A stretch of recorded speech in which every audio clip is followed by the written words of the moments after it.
Hi, welcome to Take 5, where we daily consider devotional thoughts from Oswald Chambers' book, My Utmost for His Highest. Today's May 13th, and the title of today's devotional is The Habit of Keeping a Clean Conscience. Strive to have a conscience without offense toward God and men, Acts 24 and verse 16.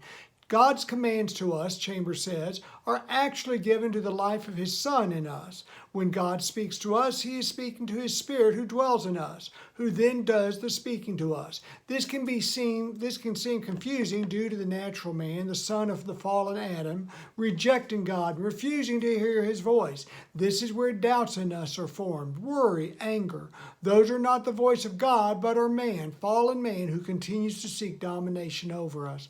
Chambers continues, consequently, to our human nature in which God's Son has been formed, His commands are difficult, but they become divinely easy once we obey. Galatians 4 and verse 19 tells us that Christ is being formed in us. That is a process called sanctification. The human side of us find the ways of God difficult, but as we obey, which is our submission to the indwelling Spirit of God, it becomes easier. It's the flesh that finds difficulty in obeying God, not His Spirit. Next, Chambers shares, conscience is that ability within me that attaches itself to the highest standard I know and then continually reminds me of what that standard demands that I do. The activity performed by your conscience, likely we would agree, is to make us feel guilty when we've done something wrong. Look at Chambers' explanation. Conscience is the feeling that is attached to the very best way I know how to act and pricks me when I fail to act in that way. Paul said, "For all have sinned and fallen short of the glory of God." How do you know you've sinned? Your conscience lets you know. I've fallen short of the high standard of which I'm aware that exists with God. Chambers states, your conscience is the eye of the soul which looks out either toward God or toward what we regard as the highest standard. This explains why conscience is different in different people. Wow. The conscience of most people does not look to God for that high standard by which they need to make correct decisions.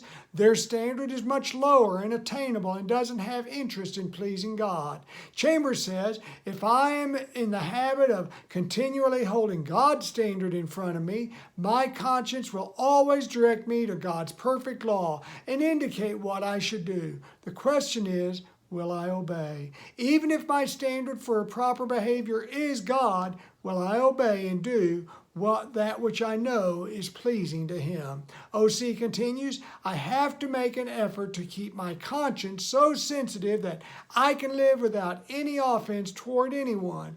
I should be living in such perfect harmony with God's Son that the spirit of my mind is being renewed through every circumstance of life. The way to know what is the right thing to do, whether it is spiritual decision or business or social or whatever, is to live in harmony with God so that He is controlling your mind. And you will then be able to prove what is that good and acceptable and perfect will of God. Of God's involvement in our life, Chambers says, God always instructs us down to the last detail. Is my ear sensitive enough to hear even the softest whisper of the Spirit so that I know what I should do? Do not grieve the Holy Spirit of God.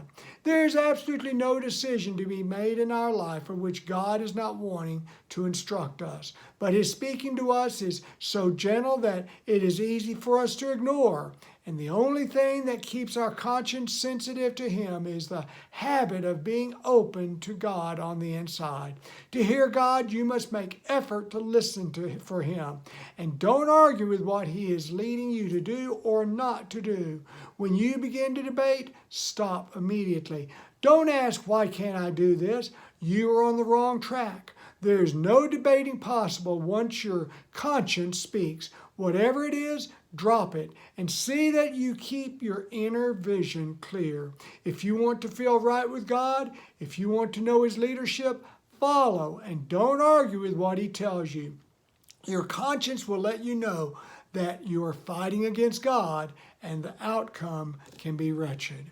If you haven't yet read today's devotional from Dr. Chambers' book, I encourage you to do so, for it will enhance the time that we spend together. It's available free online. Please below share any comments or questions you may have over today's study, and please share prayer requests as well. And now may God's grace and peace be ours as we seek to live our utmost for His highest. God bless you. Thanks for being here today. We'll see you tomorrow. Have a great day. Thanks for being here. Bye now.